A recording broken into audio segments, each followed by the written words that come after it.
Aku mau kita putus. Loh, Yang, kenapa Yang? Apa aku ada salah? Gak ada yang salah darimu kok. Apa karena aku tidak mau diperawani sama kamu? Ya wis ndang saiki. Lo aku rela saiki. Gak, Cuk. Aku iki anak EKJ, gak pengen aku merusak masa depanmu.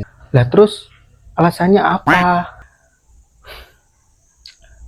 Aku kata kerja di Kamboja. Aku pengen fokus kerja di Kamboja demi masa depan kita nanti. Tapi aku gak mau pisah denganmu, Yang. Alah wis lah. Aku mau kita putus hari ini. Terima kasih untuk semuanya. Loh, Yang mau kemana? Yang, tunggu Yang.